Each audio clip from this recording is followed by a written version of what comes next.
నమస్కారం, welcome to I dream. నేను మీ విజిత. ప్రస్తుతం మనతో పాటు ఉన్నారు శ్రీ విద్యా ఉపాసకులు, ప్రముఖ జ్యోతిష్యులు గుండెపూడి శివసుధీర్ శర్మ గారు. ఇప్పుడు గురుగారితో మాట్లాడి మనకున్న సందేహాలన్నింటినీ నివృత్తి చేసుకుందాం.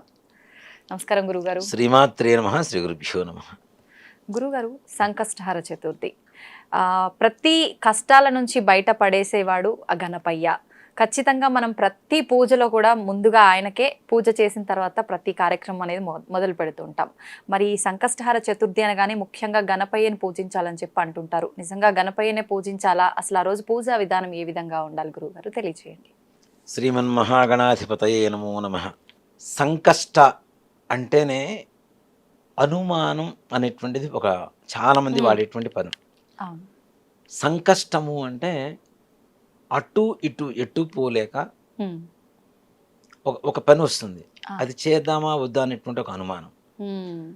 అలాంటి అనుమానంతో ఎప్పుడైతే ప్రారంభిస్తారో ఆ పని మధ్యలోనే ఆగిపోతూ ఉంటుంది. ఏదైనా సంపూర్ణమైనటువంటి విశ్వాసంతో, ఆత్మవిశ్వాసంతో మనం ఒక పని ప్రారంభించాలి. గణపతికి ఉండేటువంటి లక్షణం ఏమిటి అంటే ఆయనలో ఉండేటువంటి అవయవ స్వభావం ఒక్కోటి ఎలా ఉంటుంది. చెవులు విశ్వవంతం ఉంటాయి, అంటే ప్రపంచమంతా చెవులు ఉంటాయి, పెద్ద పెద్ద చెవులు ఉంటాయి. ఏది విన్నా సరే మైండ్లోకి ఎక్కించుకోమన్నా చెవులు చెప్తూ ఉంటాయి మనకి. అలాగే దంతాలు ఉంటాయి, నీ జ్ఞానం ఎంత షార్ప్గా ఉండాలో ఆ దంతం చెప్తూ ఉంటాయి. అలాగే తొండం, దేన్నైనా స్వీకరించగలిగినటువంటి శక్తి తొండానికి ఉంటాం కదా. అవును గురుగారు. అంటే మనం ఉండేటువంటి వాటిలో అక్కడ చూడండి, ఏదైనా పదార్థం వేస్తే దానికి ఏం కావాలో అది మాత్రమే ఏనుగు తీసుకుంటారు. అంటే మంచిని మాత్రమే స్వీకరించు అని చెప్పడం అనేది తొండానికి ఉండేటువంటి స్వభావం. అలాగే ఉదరం, ఉదరం అంటే విశ్వం. గ్లోబ్ ఎలా ఉంటుంది మనకి? రౌండ్గా ఉంటుంది. ఆయన పొట్ట కూడా అలానే ఉంటుంది కదా. అంటే విశ్వంలో ఉండవలసినటువంటి లక్షణాలు ఏవైతే నీలో ఉండాలో, మనిషికి ఉండాలో అలాంటి లక్షణాలతో జీవించు అని చెప్పి ఉదరం చెప్తూ ఉంటుంది. అంటే ఆయనలో ఉండేటువంటి ప్రతి ఒక్క అవయవం కూడాను మానవ జాతికి ఒక్కొక్క సందర్భంలో ఇలా ఉండాలి, ఇలా ఉండాలి అని చెప్పి చెప్పగలిగినటువంటి లక్షణాలు కలిగినటువంటి అవయవ స్వభావం ఆయనది. ముఖ్యంగా ఆది పూజ్యో వినాయక. మనం ఏ పూజ చేసినా వినాయకుడికి పూజ చేస్తాం. అంటే సాక్షాత్ పరమేశ్వరుడు సంకల్పించినటువంటి పని కూడా విఘ్నాలు కలగకుండా ఉండాలి అంటే విఘ్నేశ్వరుడికే పూజ చేయాలి. అక్కడ మనం చెబుతూ ఉంటాం వినాయకుడు అని చెబుతూ ఉంటాం, విఘ్నేశ్వరుడు అంటాం.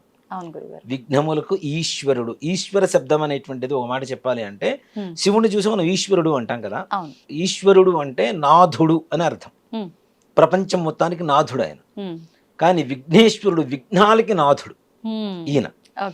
ఎక్కడైతే వినాయకుడిని పూజ చేస్తామో అక్కడ విఘ్నాలు అనేటువంటివి తొలగిపోయి అవిఘ్నంగా అనుకునేటువంటి పని సకల కార్యంగా దిగ్విజయంగా పూర్తవుతుంది.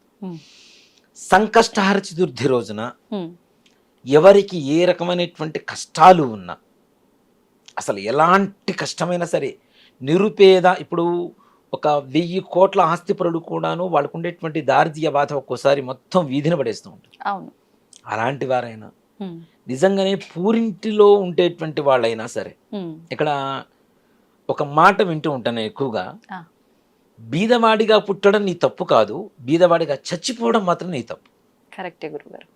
అది జ్ఞానం అవ్వచ్చు, ధనం అవ్వచ్చు, ఏదైనా అంతే. ఇక్కడ ఈ బీదవాడిగా పుట్టినా సరే అట్లాంటి వాళ్ళకైనా సరే తప్పనిసరిగా ఈ సంకష్టహర చతుర్థి అనేది నిజంగా, అంటే మన హిందూ ధర్మం ఏదైతే ఉందో, మన శాస్త్రాలు పురాణాలు ఇవన్నీ కూడాను మనకి నీకు భవిష్యత్తులో నీ జన్మలో చేసుకున్నటువంటి కర్మలు, నీ పూర్వీకులు చేసినటువంటి కర్మలు నిన్నన్నీ బాధిస్తూ ఉంటే వాటిల్లోంచి నువ్వు బయటపడటానికి ఒక మంచి మార్గం అని చెప్పి కొన్ని మార్గాలు మనకి ఇస్తూ ఉన్నారు. సంవత్సరానికి ఒక పండుగ వస్తూ ఉంటుంది.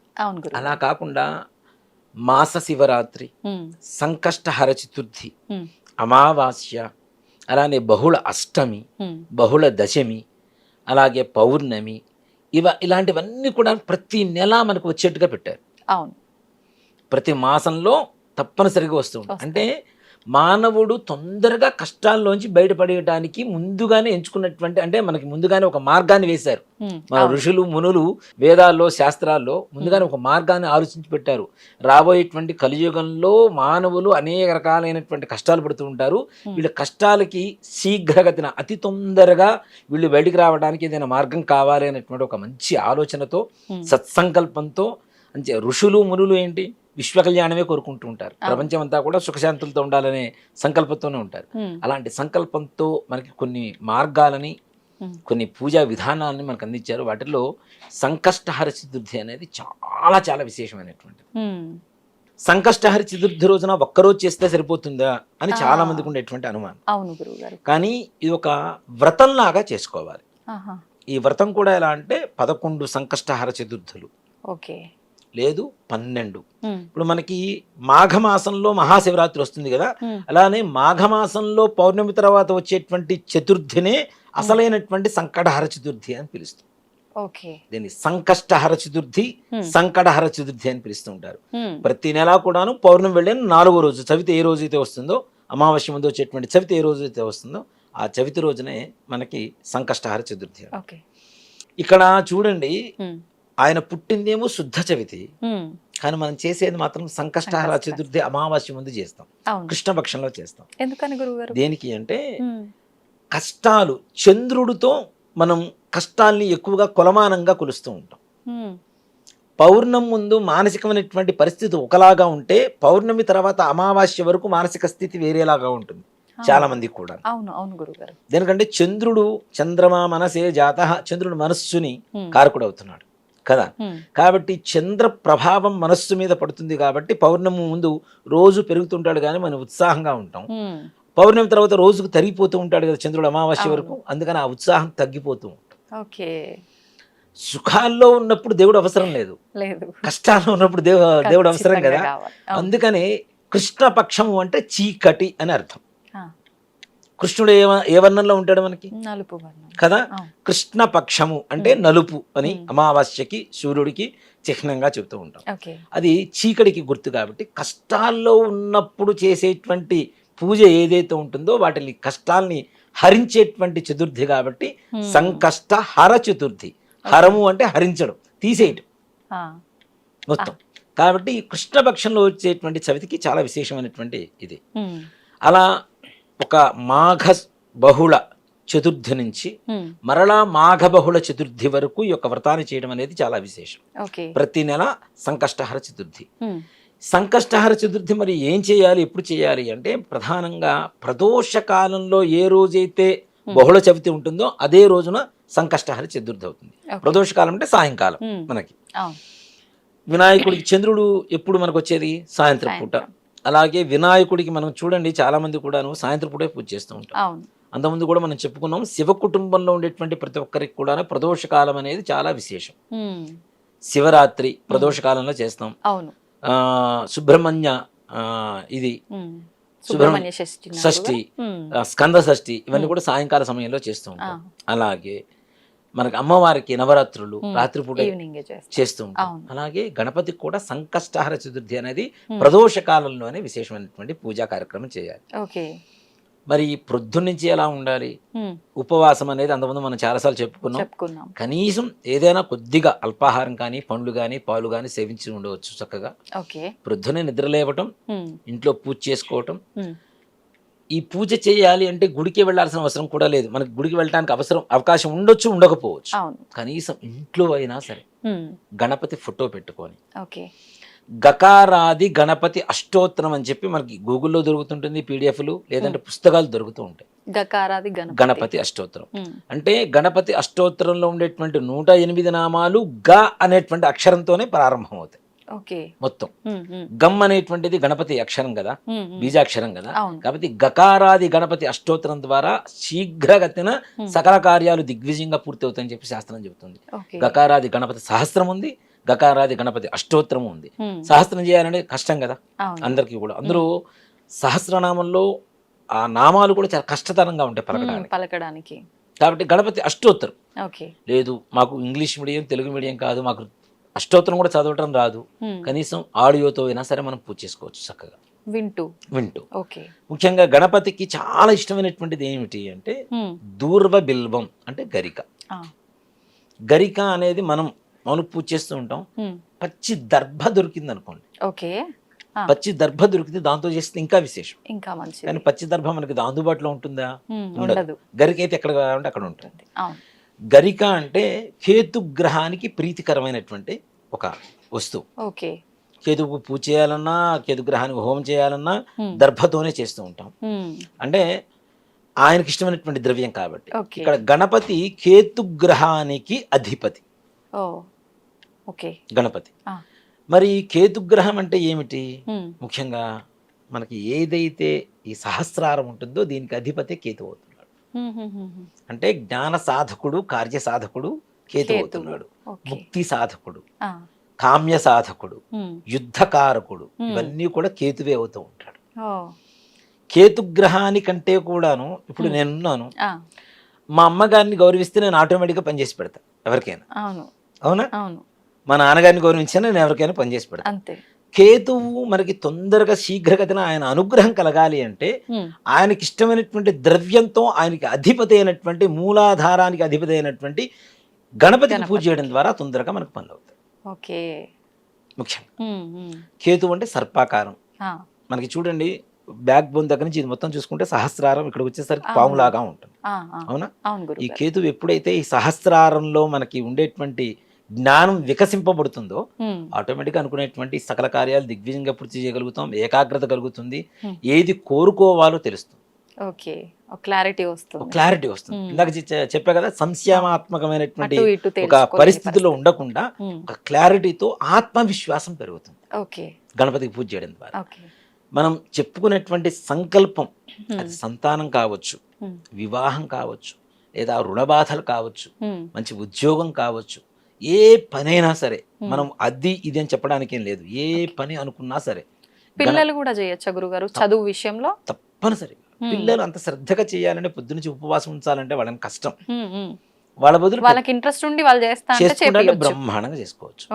ఈ గకారాది గణపతి అష్టోత్తరంతో గరికతో పూజ చేసి స్వామివారికి ఉండ్రాళ్ళు, బియ్యప్రభ, ఇంట్లో బియ్యం లేకుండా ఎవరింట్లో ఉండవు, బియ్యప్రభ చేసుకొని బియ్యప్రభతో ఉండ్రాళ్ళు చేసి దాని మీద కొద్దిగా బెల్లం ముక్క పెట్టి, మనం గణపతికి ఇష్టం కదా అని చెప్పి చెరుకు ముక్కలు తీసుకురావాల్సిన పని లేదు, కొబ్బరికాయలు తీసుకురావాల్సిన పని లేదు, అరటిపండు తీసుకురావాల్సిన పని లేదు. ఇంట్లో ఉండేటువంటి ఈజీగా ఉండేటువంటి ద్రవ్యాలు ఈజీగా తొందరగా వండుకునేటువంటి అవకాశం కూడా ఉంటుంది. బియ్యప్రభను ఉడకబెట్టి కొద్దిగా పచ్చిపప్పు, వాము వేసేసి ఉడకబెట్టేసి వాటిని కొద్దిగా చిన్న చిన్న ఉండ్రాళ్ళు చేస్తే స్వామివారికి సరిపోతుంది కదా. దాని మీద అన్నిటికంటే ఆయనకి ఇష్టమైనటువంటి ద్రవ్యం ఏంటంటే బెల్లం, మధురం. ఈ బెల్లాన్ని పెట్టేసి స్వామివారికి నివేదన చేసి ధూపం, దీపం, నైవేద్యం చేసి ఆ యొక్క ప్రసాదాన్ని మనం స్వీకరించడం ద్వారా, ఇది కూడా ప్రదోష కాలంలో మాత్రమే, సాయంత్రం 5:45 నుంచి 6:45 వరకు ఉండేటువంటి సమయాన్ని ప్రదోష కాలం అంటాం, సంధ్యా సమయం అంటాం కదా. అక్కడ కూడా చూడండి, సంధ్యా సమయంలోనే పూజ చేయమని చెబుతున్నాం మనం. దాన్ని అసుర సంధ్య వేళ అంటాం. అసురులు అంటే రాక్షసులకు సంధ్య వేళ. అది ఒక మాట చెప్పాలంటే ఆ సమయంలో దీపం పెట్టడం ద్వారా మనకి రాక్షసులంతా కూడా వెళ్ళిపోతారు. అంటే అజ్ఞానం అనేది పోతుంది, చీకటి పోతుంది, జ్ఞానం వెలుగుతోంది దీపం ద్వారా. మన జ్ఞానం అనేది తొందరగా వికసింపబడుతుంది గణపతికి పూజ చేయడం ద్వారా. తద్వారా మనం అనుకునేటువంటి సంకల్పం ఏదైనా సరే, ఇది చాలా మంది నన్ను కొన్ని విషయాలు అడుగుతున్నప్పుడు, మా దేవుడు ఏది కోరుకుంటే అది ఇస్తాడు అని చెప్పి ఇతర మతాల వాళ్ళు కొంతమంది నాతో వాదిస్తుంటారు. మీ దేవుడు ఏది కోరుకుంటే అది ఇస్తాడేమో, నా దేవుడు నాకేం కావాలో ఆయన కోరుకొని నాకు ఇస్తాడని చెప్తానే. అంతే కదా. ఇతర మతాల వాళ్ళు కోరుకుంటే ఇస్తాడేమో. నా దేవుడు ఏంటి, మన దేవుడు మనకి, మన హిందూ ధర్మంలో ఉండేటువంటి దైవత్వానికి ఉండేటువంటి లక్షణం ఏంటంటే, మనకి ఏం కావాలో ఆయనకి తెలుసు, ఎప్పుడు ఇవ్వాలో తెలుసు, ఎలా ఇవ్వాలో తెలుసు, ఎంతవరకు ఇవ్వాలో తెలుసు. మనం కోరుకున్నదే కోరిక కాదు, మనకు భగవంతుడు ఏది ఇవ్వాలనుకున్నాడో సంకల్పం చేశాడో అదే సంకల్పం.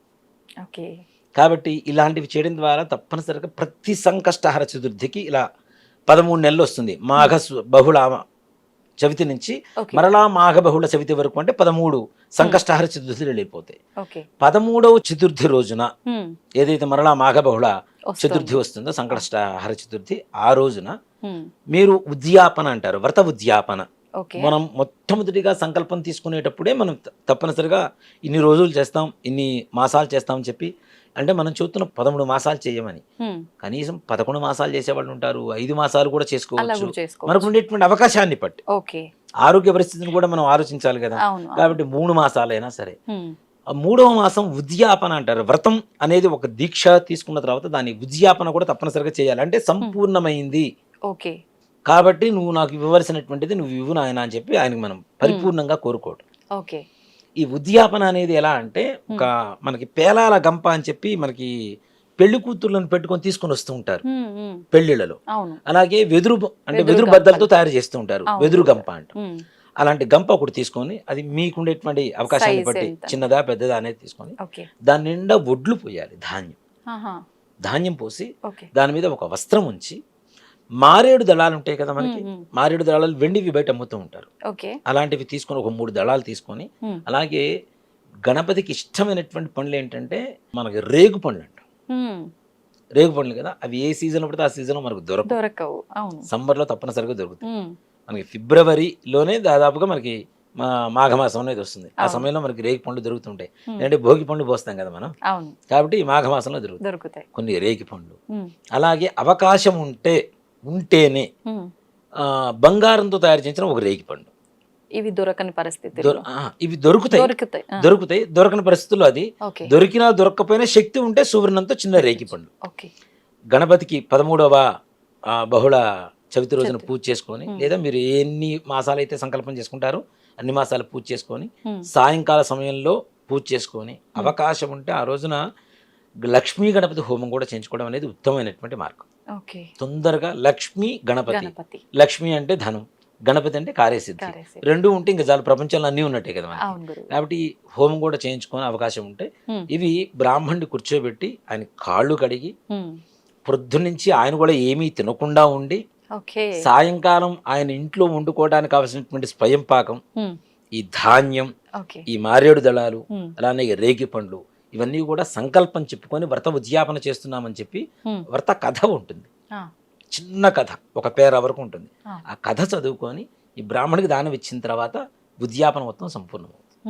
అక్కడితో వ్రతం కంప్లీట్ కంప్లీట్ అయిపోయినట్టు. అయిపోయింది. ఓకే. ఇంకా తదుపరి మనకు అవకాశం ఉంటే ప్రతి నెల చేసుకోవచ్చు, చేసుకోపోవచ్చు. హ్మ్. కానీ ఒక వ్రత నియమంగా చేస్తే మాత్రం తప్పనిసరిగా గణపతి మనం అనుకునేటువంటి సకల సంకల్పాన్ని కూడాను చక్కగా నిర్విఘ్నంగా ముందుకు తీసుకువెళ్తాడు, చక్కగా సజావుగా సాగుతాయి. గణపతికి ఈ విధంగా పూజ చేస్తే వివాహం కానిటువంటి వారు కానీ, ఉద్యోగం రానటువంటి వారు కానీ, వాళ్ళు అనుకునేటువంటి సంకల్పం హ్మ్. జరగలేదు అన్నవాళ్ళు కానీ ఎవ్వరు ఇంతవరకు నా దృష్టిలోకి ఎవరు రాలేదు ఆ. ఈ విధంగా చేసిన వాళ్ళు. ఓకే. కాబట్టి గరికతో పూజ చేయటం, ఉండ్రాళ్ళు నివేదన పెట్టడం, Hmm. బెల్లం కలిపి నివేదన పెట్టడం, ఇలా వ్రతంగా తీసుకొని చేయడం ద్వారా సంకష్టహర చతుర్థి వ్రతం సంపూర్ణమవుతుంది. ఉద్యాపన చేయడం ద్వారా ఇలా గణపతి పరిపూర్ణమైనటువంటి అనుగ్రహాన్ని మనం పొందవచ్చు. ఆ రోజు మీరు అల్పాహారం తీసుకోవచ్చు అని అన్నారు కదా గురుగారు. కొంతమంది ఉపవాసమే ఉంటారు కదా, వాళ్ళు సాయంకాలం పూజ అయిపోయిన తర్వాత తినొచ్చా, మరుసటి రోజు తినాలా? లేదు, రాత్రిపూట భోజనం చేయొచ్చు. చేయొచ్చు. పూజ అయిపోయిన తర్వాత భోజనం చేయవచ్చు చక్కగా. ఓకే. ఇక్కడ ఒకటి చెప్తానమ్మా, మన హిందూ ధర్మం కూడా ఏంటంటే హ్మ్. ఏదైతే మనం పూజ చేసామో పూజ చేసిన తర్వాత ప్రసాదం తీసుకోవాలని చెప్తున్నాం కదా, హ్మ్. హ్మ్. మరి ప్రసాదం తీసుకుంటే ఉపవాసం పోయినట్టే కదా. అవును. మరి అట్లాంటప్పుడు భోజనం చేయడానికి తప్పే ఉంది. అంతే. ఓకే. అక్కడ మనం వండుతుంది బియ్యప్రభ, అవును. అవునా? బియ్యప్రభ అంటే బియ్యంతోనే సమానం. సమానం. స్వామివారి ప్రసాదం తీసుకుంటున్నాం, అక్కడ అన్నం తిన్నట్టేగా. తిన్నట్టే. కాబట్టి మరలా భోజనం చేయడం అనేది తప్పు కాదు, చెయ్యాలి కూడా. ఓకే. కడుపు మార్చుకోమని ఏ భగవంతుడు చెప్పడు, ఏ ధర్మము చెప్పదు. హ్మ్. ఓ మాట చెప్పాలి అంటే ఓకే. అలా చెప్తే అది ధర్మం కూడా కాదు నన్ను అడిగితే. ఆ. కాబట్టి ఏదో ఒకటి అల్పాహారం ఏదైనా ఉదయించి సేవించవచ్చు. సాయంకాలం తప్పనిసరిగా స్వామివారి ప్రసాదాన్ని, హ్మ్. భోజనాన్ని తప్పనిసరిగా తినాలి. లోపల మనకి ఆత్మారాముడు ఉంటాడు. ఈ ఆత్మారాముని శోభ పెడుతూ మనం ఎన్ని పూజలు చేసినా ఏ రకమైనటువంటి ఉపయోగం అయితే ఫలితం ఉండదు. లేదు. ఓకే. సంతోషం గురుగారు. నిజంగా ఎప్పటికప్పుడు టాపిక్ కొత్తగా ఎవ్వరు చెప్పినట్టు కాకుండా చాలా మంచిగా చెప్తారు మీరు. నిజంగా ఎక్స్ప్లెనేషన్ కూడా స్టార్టింగ్ నుంచి మనం ఏదైనా టాపిక్ తీసుకున్నాము అని అంటే మధ్యలో ఏదో ఒక డౌట్ వస్తూ ఉంటుంది. అసలు డౌటే లేకుండా స్టార్టింగ్ నుంచి ఎండింగ్ వరకు చాలా క్లియర్గా ఉంటుంది గురుగారు. ధన్యవాదాలు. శ్రీమాత్రే నమః. శ్రీ గురుభ్యో నమః.